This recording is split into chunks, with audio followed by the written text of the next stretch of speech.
Welcome, everybody.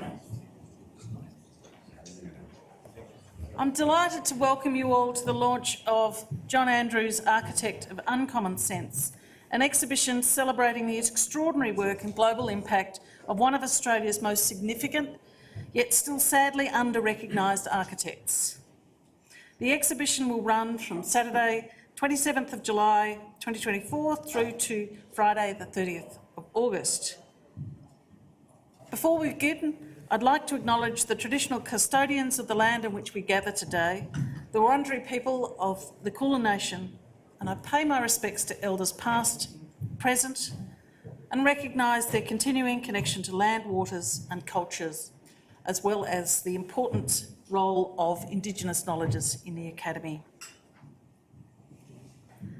John Andrews' designs exemplify how thoughtful and innovative design can have a lasting and positive impact on our world. But the demolition of several of his buildings is a reminder also that we should never take architectural achievement for granted.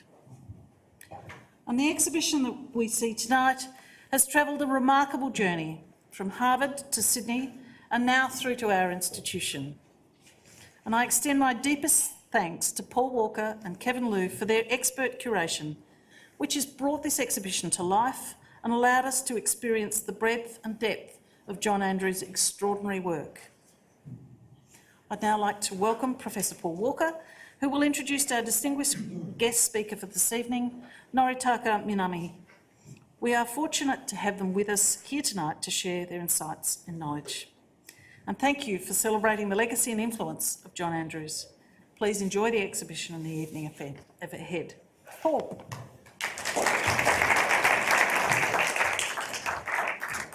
Thanks, Julie, and thanks everyone for coming tonight. I'm delighted to welcome you all to this event opening, and first of all, I'd like to thank Julie for introducing us and for the support that the Melbourne School of Design has given for this exhibition and for the research behind it. The support of the faculty and of the Dean and of the Australian Centre for the History of Architecture and Urban Conservation and Heritage, I hope I've got the title right, has been invaluable in bringing John Andrews, Architect of Common Sense, to life, both as a book and an exhibition.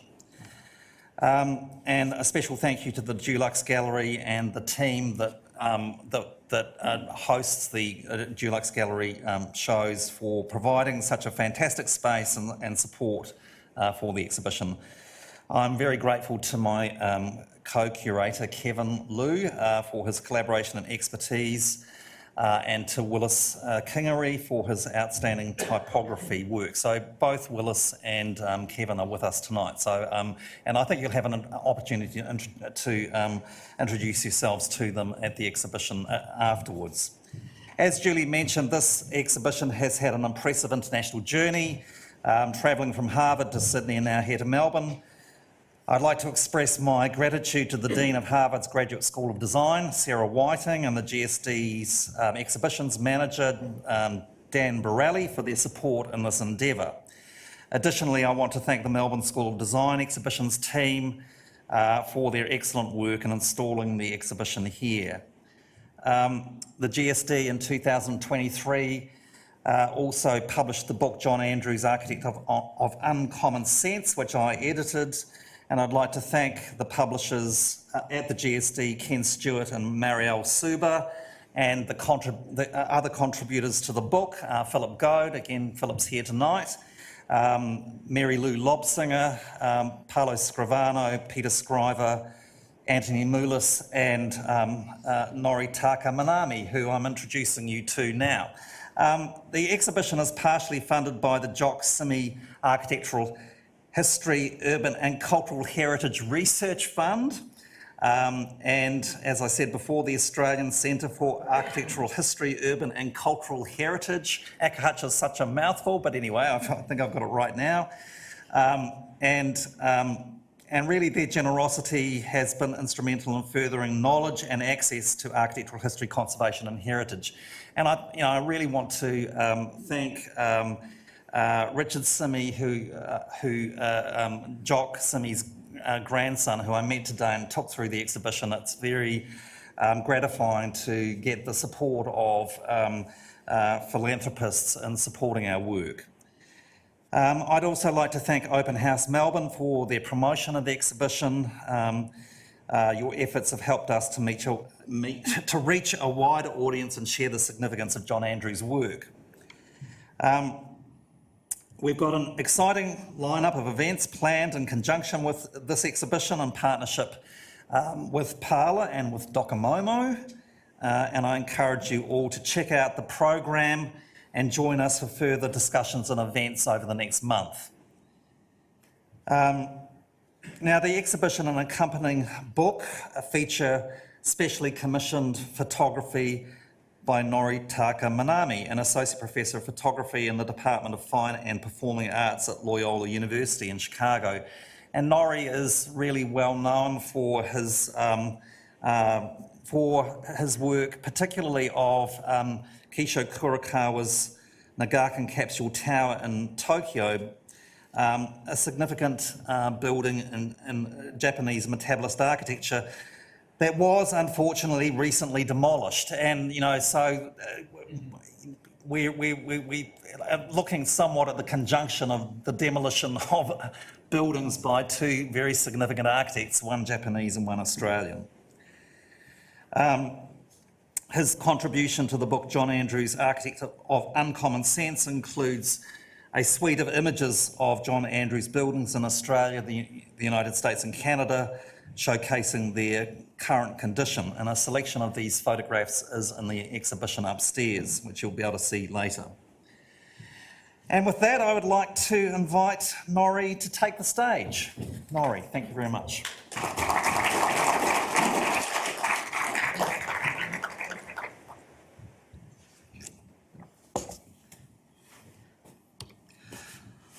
So I'd like to first thank Paul for inviting me to present my works in Melbourne tonight.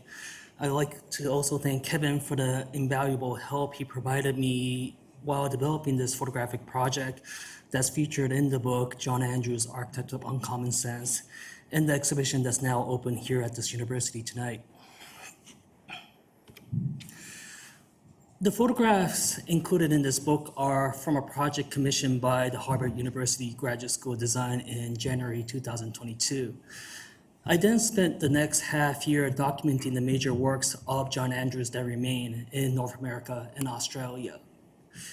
It was very interesting for me to receive this commission because as somebody who lived in Cambridge, Massachusetts from 1987 to 1997, and then worked at Harvard's Visual Arts department from 2012 to 2015, I was familiar with Gun Hall as a building. However, I wasn't familiar with the name of the architect who designed the building until I began work on this project. After starting work on this commission, I approached Andrew's work based on a line of thinking that began with another project, the documentation of the Nagakin Capsule Tower, which I performed from 2010 to 2022. This building in Tokyo, designed by Kisho Kurokawa, a contemporary of John Andrews, opened in 1972, which is the same year that Gun Hall opened. The Nagakin Capsule Tower was finally demolished in the summer of 2022 after years of speculation about its fate. Thus, I was thinking and working on the two projects at the same time. As I was thinking about the genre of architectural photography in relation to both projects, I came across this passage by the famous American photographer Minor White in his 1957 essay for Aperture magazine called Peeled Paint, Cameras, and Happenstance. In this essay, White writes that, quote, "The older a building gets, the further removed it is from the hand of the architect or builder. And the further it gets from them, the more the imprint of their personality fades," unquote. This insight by White was very important for me in thinking about the history and conditions of both the Nagakin Capsule Tower and John Andrews' works on a photographic level. The statement reflects what I wanted my photography to pursue in examining the architectural spaces. In the summer of 2010, I began my work on the Nagakin Capsule Tower in Tokyo. Designed by Kisho Kurokawa Architect and Associates and completed in 1972, this was probably the world's first apartment complex to feature removable capsule units, and one of the few examples realized through the architectural movement called Metabolism, which Kurokawa was a founding member. At the time, he boldly proclaimed that the capsules represented the future of architecture. The 140 capsules prefabricated in a factory 200 miles away from Tokyo were transported to the construction site and then attached to the two concrete shafts, the cores. The capsule's interior was only 10 square meters, yet Kurokawa claimed that it would provide the essential living needs for this new class of urban nomads that he termed Homo mobians. The design was based on Kurokawa's concept of creating a new type of residence for businessmen who lead an increasingly rapid pace of life in the city away from the traditional family home.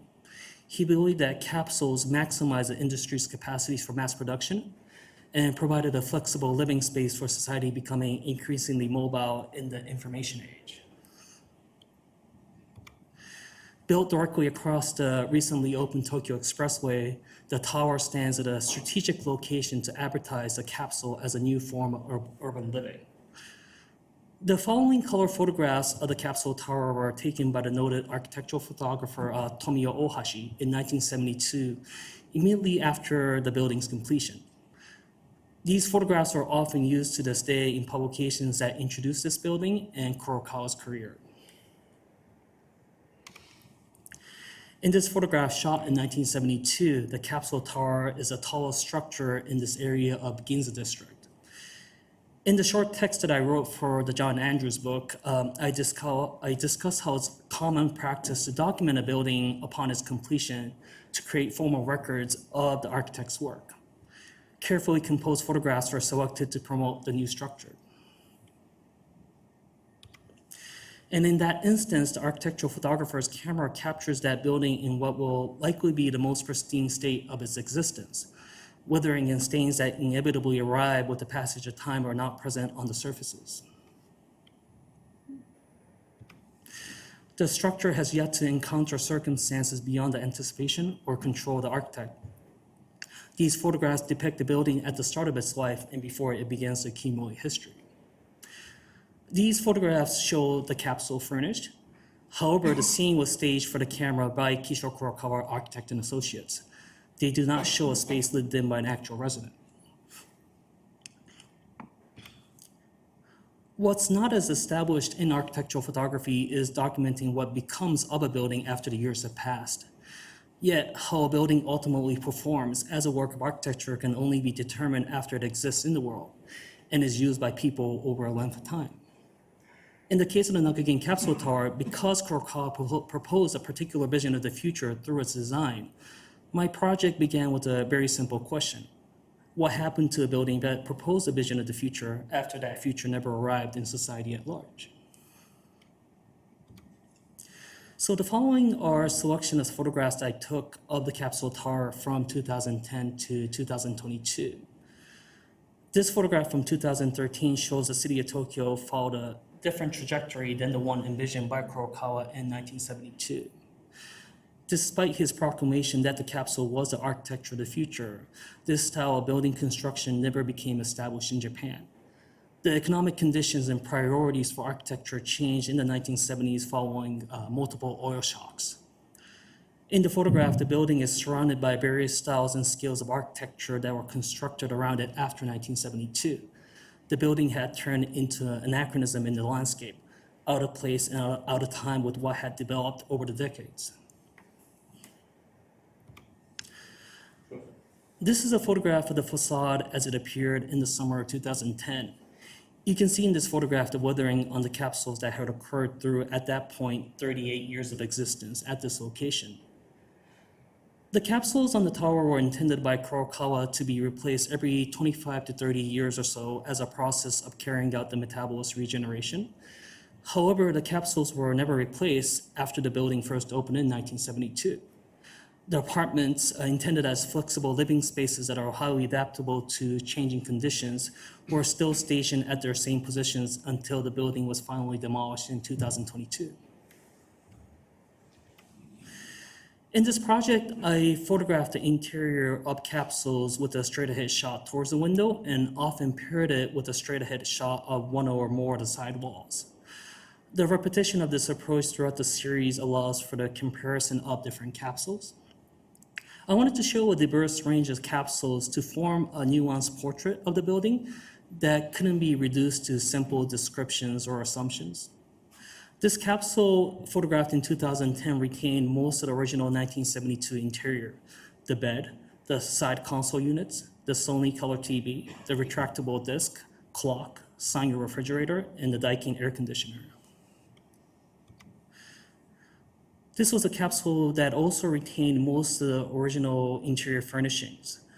However, a digital projector had replaced the original Sony color TV. The design of the interior was intended to complement the futuristic image of a capsule as a type of a technological device. Despite this image on the surface, most of the interior was actually made of wood and was a product of carpentry. This was an unoccupied capsule with a new air conditioner recently installed on the side wall. By this time, the original air conditioning system within the building was no longer in operation, and it was nearly impossible to live inside the capsule during the summer months with the air conditioner. So many mini split air conditioners were added to the units during the last decade of the building. This was a unit that was being used as a full-time residence. The original side console units were still in place, but you can see that they've been modified to suit the individual's needs. The place where the Sony color TV was located was being used as an extra storage space. The retractable desk had been removed, and that section was being used as a clothing rack. An iPhone was connected to the original Sony stereo system. This is another capsule that was being used as a full-time residence. It shows the resident trying to maintain organization within the limited space of 10 square meters.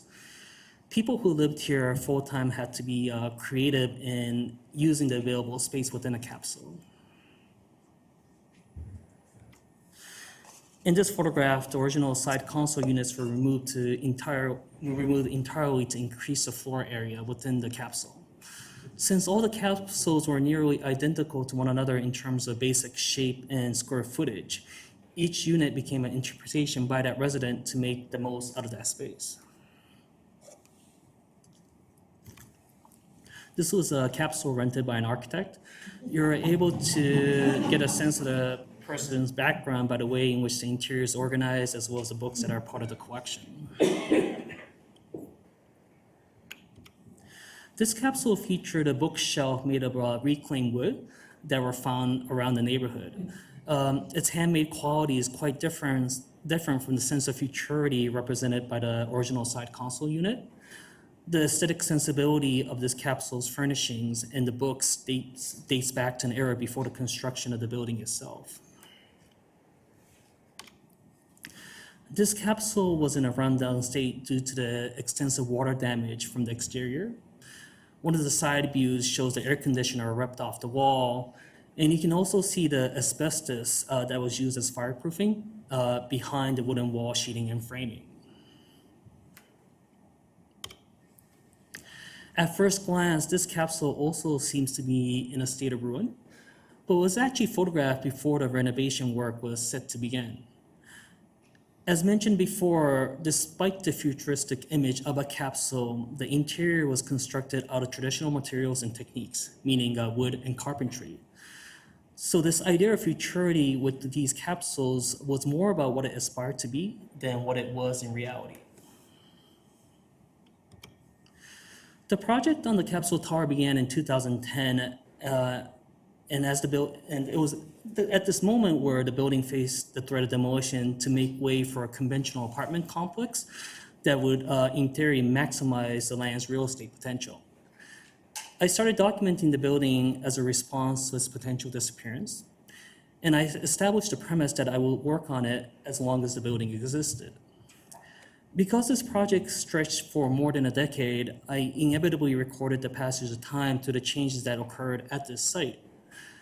The photograph shows the facade as it appeared in November 2021, about a month before the building officially closed its doors ahead of demolition. Over the course of 12 years, the condition of the building had further deteriorated, primarily due to the lack of proper maintenance by the company that managed this property. Even when I started photographing at the building in 2010, the condition was already in what could be best described as rough shape.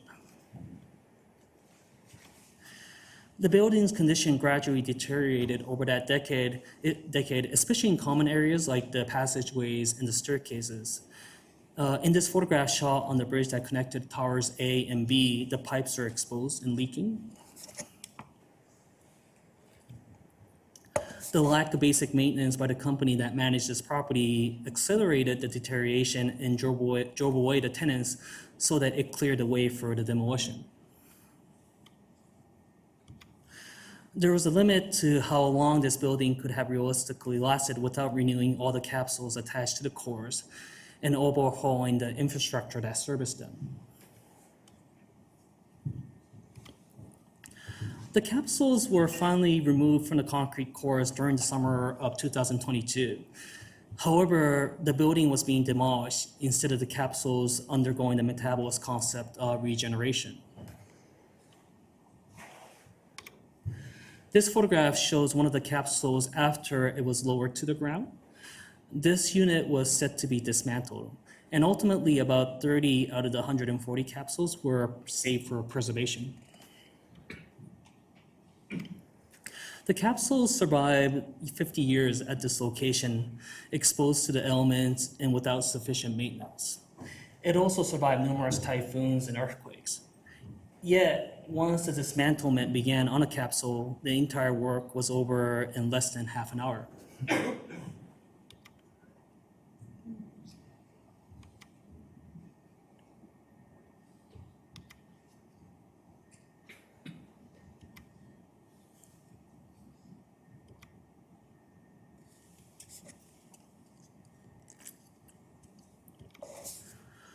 This photograph shows the site after the removal of all 140 capsules. It shows the remnants of the two concrete cores on which the capsules were attached and suspended in the air for 50 years. Unlike the capsules that were envisioned as impermanent components to be replaced over time, the cores were intended as permanent elements of this architecture. I thought the destruction of these cores was a compelling scene, as it indicated the end of the building's life. In theory, the capsules could always be replaced as long as the cores were intact.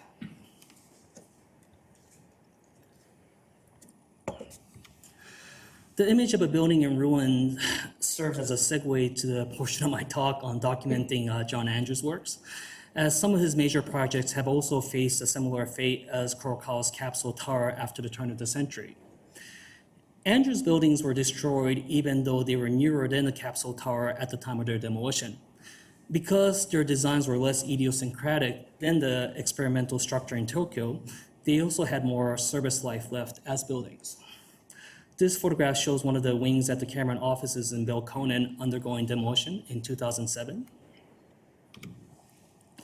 The Cameron offices opened in 1976, so the complex in its original scope was demolished after only 3 decades of existence. This was a strange instance in which the work was destroyed and preserved at the same time. In 2004, the Cameron offices were nominated for inclusion in the Commonwealth Heritage List. The Minister for the Environment and Heritage determined that wings 3, 4, 5, and the pedestrian bridge had Commonwealth heritage values. However, the minister also determined that the inclusion of wings 3, 4, 5, and the pedestrian bridge in the Commonwealth Heritage List would not prevent the proposed demolition of wings 1, 2, 6, 7, 8, and 9. The Sydney Convention Centre, completed in 1988, was demolished in 2014 after less than 3 decades of operation. In a Sydney Morning Herald article, Andrews lambasted this decision at the time, calling it rather stupid to take down $120 million worth of structure that's perfectly all right. He also said the decision displays a lack of understanding of history, of architecture, or city planning. Despite his stature as an architect in Australia, Andrews was not consulted by the authorities before the decision was already made to demolish the building. In light of what happened relatively recently, works like the Cameron offices and Sydney Convention Center, I thought it'd be worthwhile to endeavor to document John Andrews' works that remain as of 2022 for the forthcoming publication by Paul and Harvard GSD. However, this task was obviously contingent on the other buildings still being there. What wasn't necessarily obvious at first for me was the current state of these other buildings that were presumed to still exist. The GSD initially proposed a list of buildings that they hoped would be included in this publication.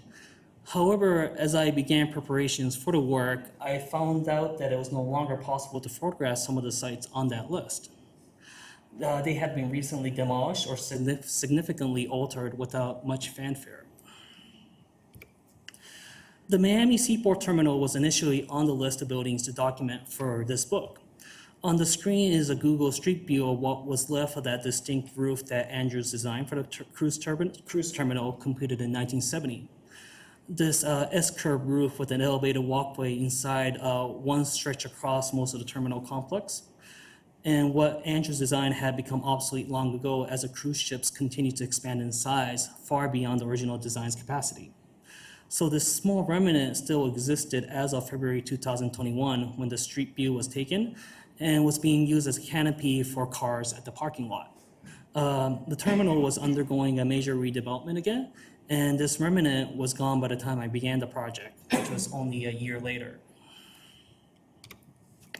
The School of Arts building at Kent State University was also included on the original list without knowledge of what had happened to the structure. A few years before, it had been drastically altered to the point where it was no longer recognizable. The building, completed in 1970, retained its original appearance as of October 2018.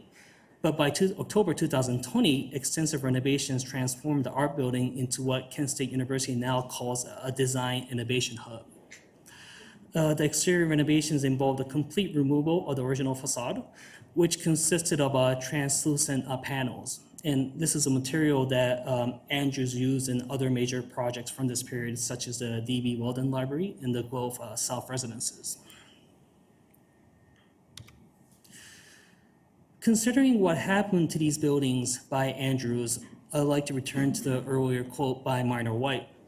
Quote, "The older a building gets, the further removed it is from the hand of the architect or builder," unquote. White makes this statement in an essay specifically to argue the artistic value of photographing a building that has aged. But it's also a reminder about the condition of architecture itself and an outcome that's seemingly inevitable for many, if not most, projects after they're brought into existence in physical form in society. The realities highlighted by the images I showed earlier of the Nagakin Capsule Tower were the building's trajectory and the ways in which its inhabitants used the spaces over the 5 decades did not conform to the original vision clearly outlined by the architect, Kisho Kurokawa. In photographing the works of John Andrews that remain today, it becomes a document of what happened to these buildings as they became further removed from the hand of the architect, years after they were captured as images in their most pristine state. The project examines what happened to these buildings after time has passed, after the spaces accumulate history to the use by the users, after the weathering and stains become visible on the surfaces. The photographs capture the results of what happens to a work of architecture after it inevitably encounters circumstances beyond the anticipation or control of the architect. They reflect the limits of the architect's intent and how a building's life is ultimately predicated on external forces beyond the design itself. The social, political, and economic factors do not determine the viability of a work of architecture as conditions change. The following are mostly a selection of photographs I took for the book, John Andrews, Architect of Uncommon Sense in 2022. And as a note, these images aren't organized in a chronological order or geographical locations of the buildings. This is more like a flow of observations and thoughts about the architect's works as I look back at the photographs I took 2 years ago. This is the Cameron offices in Bill Conant as it appeared in 2022.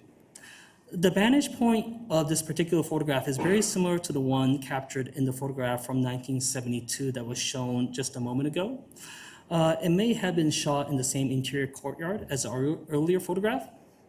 And in these recent photographs of the Cameron offices, the weathering and stains on the concrete are clearly visible. After it opened in 1976, this complex faced a myriad of challenges, including neglect by its primary tenant, the Australian government.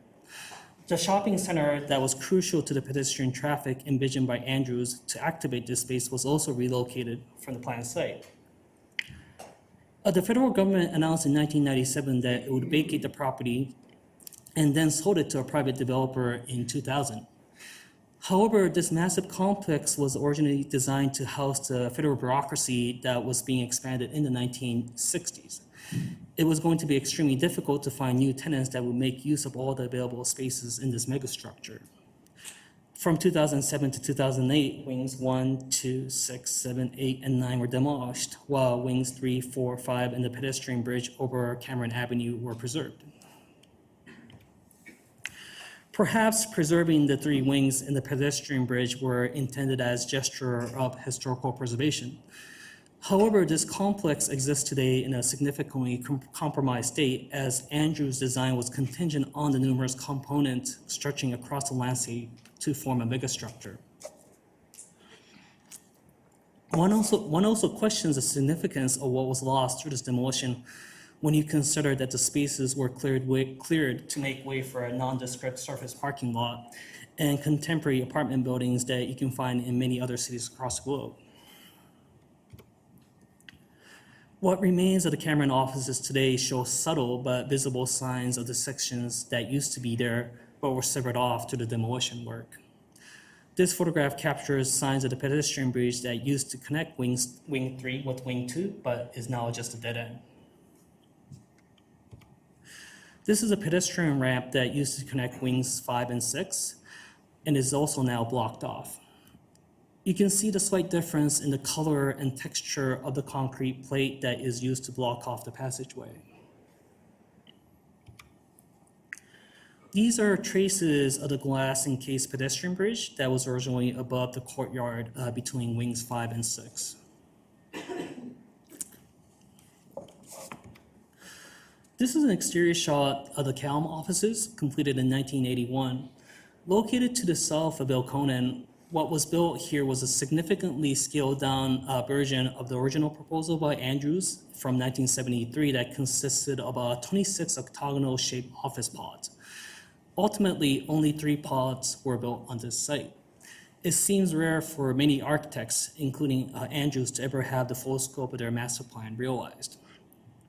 The building wasn't originally on the list of buildings to photograph that was submitted by the GSD. However, after seeing pictures of it, I immediately felt the desire to photograph it. On a very straightforward level, it's visually striking. It clearly displays the ambitions of the architect. It proposes a distinct vision of how the architect should, how this architecture should perform as space. And it also stands out today as an anachronism in the landscape, especially because of the types of building that followed after its completion in 1981. This building retains many of the original features, such as the curved acrylic sheets that cover the elevated passageways, as well as the restrooms located inside the circular towers and illuminated by the soft natural light from the windows. These are the polycarbonate sun shields on the Calm offices, and they're still in good condition. Andrews also used this unique feature on the King George Tower and the Intelsat headquarters. There was an undeniable quality that the Calm offices was well preserved and maintained, more so than the Cameron offices up north. Even with the innovative design and aesthetic that came out of the 1970s, the building was continuing to be used for work. the building's current condition may reflect how well it performs in relation to the tenant's needs and the care people put into using and maintaining it as an active workspace. Time has been less kind to what was originally called the King George Tower when completed in 1976, but has gone through various name changes over the years, such as the American Express Tower, the NRMA House, and now the IAG House. An intricately designed sunken courtyard originally occupied the front of the tower as a public space that connects the building to the streets. However, the planned underground connections to this sunken courtyard were never realized. In 1998, the entire building went through a major overhaul, starting with the removal of the polycarbonate sun shields from the building's facade. And by this time, the sunken courtyard was also considered unsuccessful and outdated. The courtyard was filled in to make way for a flat, nondescript street-level plaza with a cafe embedded in a giant glass wall that was built as if to impede pedestrian traffic. Then what remained of the public space in front of the building was eliminated altogether in 2015 with the construction of a new 5-story retail building with Cartier as its flagship tenant to supposedly activate this underutilized space. In an article on this new 5-story addition, the architects responsible for it make the claim that, quote, the new building will be sensitive to the architectural significance of the existing tower. It's from an era in architecture that is now being increasingly valued and placed in a historical/cultural perspective. Any new work needs to be respectful of the quality and the geometry of the significant John Andrews project, unquote. Work described as revitalization project was being performed at other buildings by Andrews during this project. This is an exterior shot of the University of Guelph South Residence Halls, which opened in 1969. In 2022, this large complex was undergoing extensive renovation of the exterior with the replacement of claddings, windows, doors, and the removal of the original balconies.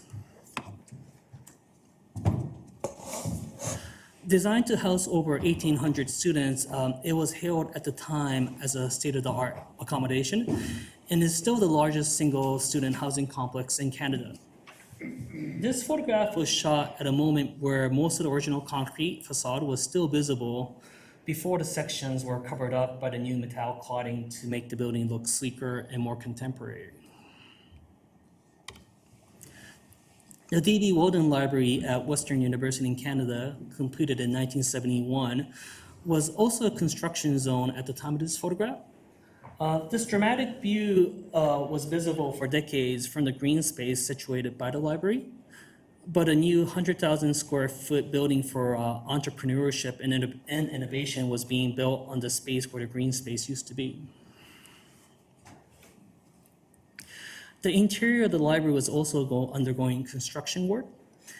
It was a revitalization project led by Perkins and Well, and their website states that, quote, the brutalist style building reflected an outdated vision of academic libraries, unquote. They also said that while recognizing the need to celebrate the original architecture, the space needed to be revitalized so that, quote, introduces a variety of dynamic learning environments, prioritizes the health and well-being of users, promotes exploration and discovery, and drastically improves the operations and building performance, unquote. Furthermore, the vice provost and chief librarian at Western University made the statement that thanks to this renovation, quote, the light is so perfect, bright yet calming. Instead of dark, depressing, and dated, we are sure to hear bright, inspirational, and modern, unquote. I think when large libraries at universities undergo renovation, there are frequent instances in which a lot of emphasis is put into improving spaces that are highly visible to the public, such as the lobby. Meanwhile, spaces that aren't as highly visible, such as the stacks, receive less priority for improvements. And perhaps this is a reason the skylight located deep inside the library stacks remained untouched during this work. The skylights at D.B. Walden still had the original translucent panels that had discolored over time. This is the same material as the one used for the exterior of the art building at Kent State before they were removed. Another theme that Andrew's buildings face today is the lingering uncertainty regarding their futures. This is the Intelsat headquarters located in Washington, D.C. Andrews won the competition to design the new headquarters for Intelsat in 1979, and the massive complex was completed over 2 phases in 1984 and 1988.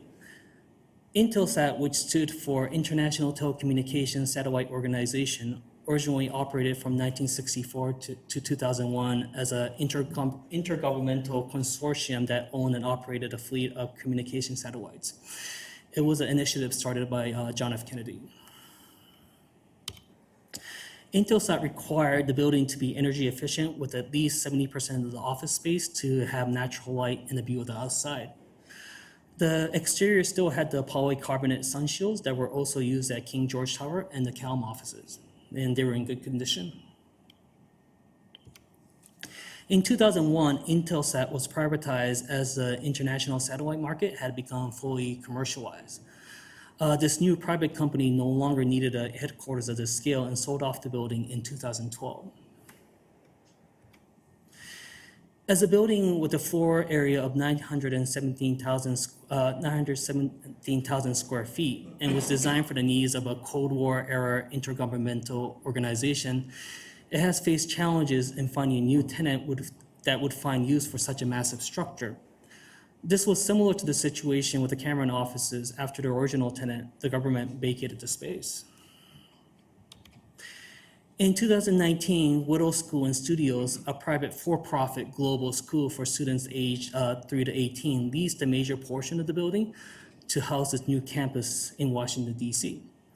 However, this was ultimately not a successful business venture, and the school shut down in 2022. That same year, the building also went into foreclosure. It was announced in 2018 that Renzo Piano was hired to design the renovation of this building. And when Kevin and I visited the site in 2022, only portions of this work were complete. There were large areas of the building that were where the construction had been suspended and with no signs that the work would resume in the near future. The building with its renovation work suspended made these particular areas look more like they were falling into ruin. 3 of the 4 original elevator towers in the atriums were removed during this renovation, and this is the lone elevator tower that was preserved in the complex.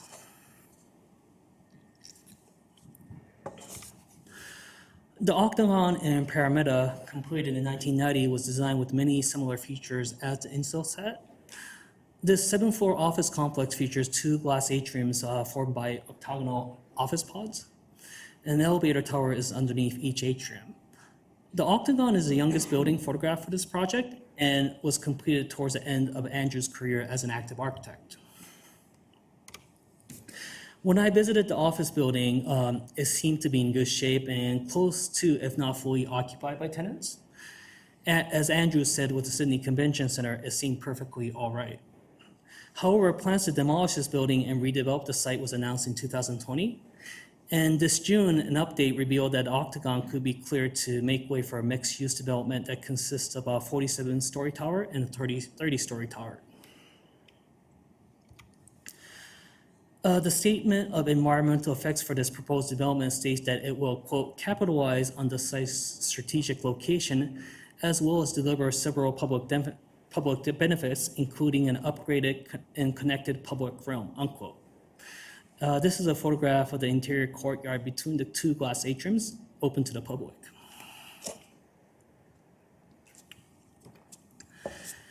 In 1968, Andrews was commissioned to design the George Gunn Hall for his alma mater, Harvard Graduate School of Design. This building opened in 1972 and continues to house the internationally renowned School of Architecture. As it approached half-century of use, questions about its future started to make news. Maintenance issues such as leaks from the ceiling and inefficient heating and cooling inside the building were problems over the years. The building also faced challenges as the program continued to expand enrollment and academic offerings far beyond what was required of the design back in 1972. In 2018, Herzog and Demiron was selected to design what was described as a significant expansion and retrofit of Gun Hall into a 21st century hub of design innovation. Following this announcement, John Andrews reached out to the GSD to express his concerns about what would happen to the building since he had not been contacted, just like with the Sydney Convention Center. Gun Hall was one of his favorite works from his career.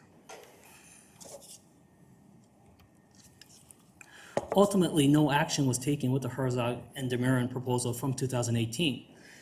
A different renovation plan by Brunner Architects was announced in 2023, and this phase renovation that's being performed right now is intended to make Gun Hall more energy efficient and accessible while preserving the original architecture. The studio spaces, famously known as the trays, are perched on 5 staggered levels and covered by a large slanted roof with glass windows that provide natural lighting during the day. This design is based on Andrew's belief that the studio is the primary space of interaction and learning in an architectural program. He wanted to create a space that encourages dialogue and collaboration among students, faculty, and various programs that constitute an architecture school. This building was initially required to accommodate 340 students in the studio. Today, there's probably double that number using the studios at Gun Hall, and as a result, the studios have spilled out to rooms beyond the trays that were not designed for that purpose. When including the non-studio-based programs, over 1,000 students are now based at the GSD. The building was originally designed to house the school's 3 departments.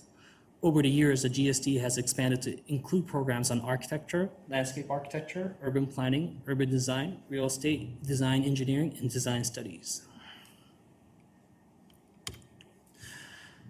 I'll conclude the presentation with the project that Andrews completed at the beginning of his professional career, which set in motion his prolific output for the following decades. Andrews was only 29 years old when he was commissioned in 1962 to create the master plan for a new satellite campus for University of Toronto that was at the time called Scarborough College.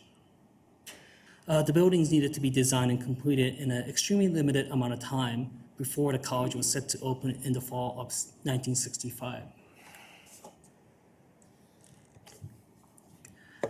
Andrews envisioned this campus to be constructed in stages, and extensions were planned for the science and humanities wings that were completed first in time for the campus's opening in 1965.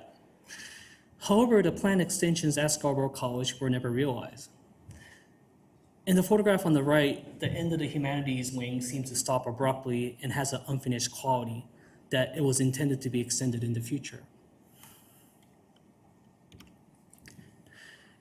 As one walks through the long interior streets that stretch across the 2 wings, it becomes clear that what was built is remarkably intact to this day.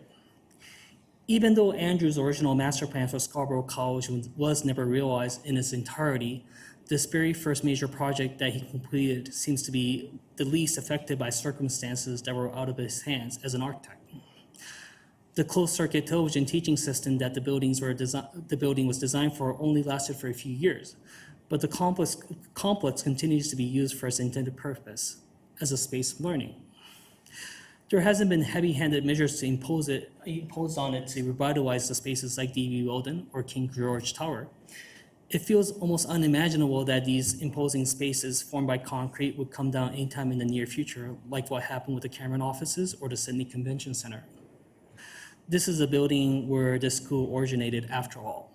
The history of this architecture is recognized by the fact that it's commonly called the Andrews Building. Scarborough College was conceived and commissioned during an era after World War II when there were significant investments being made by the governments in North America and Australia to expand access to higher education through the construction of new campuses and buildings, with the belief that that was for the greater public good. The rise of Andrews' architectural practice was closely intertwined with this social project. The most prolific decades of his career, the 1960s and 1970s, involved many projects at universities on both continents. The social and political conditions of the early 1960s created an opening for young architects to gain this opportunity to propose and implement a radical vision for a new type of space for learning. It was possible for innovations in design to go hand in hand with the innovations in higher education. In all likelihood, this would not be possible today, not only due to changes in the architectural profession, but the political shift that happened after the 1960s as funding for public services, including higher education, began to be cut. This shift also impacted Andrew's career and the types of work that he would perform in the later decades. The majority of his commissions in the 1960s and 1970s involved buildings for higher education and other forms of public institutions. This building, distinctly a product of a condition that existed in that era, is from a different era, and a reminder of those conditions, and also a reminder that those conditions no longer exist. Even when the building is preserved, it still points to a loss.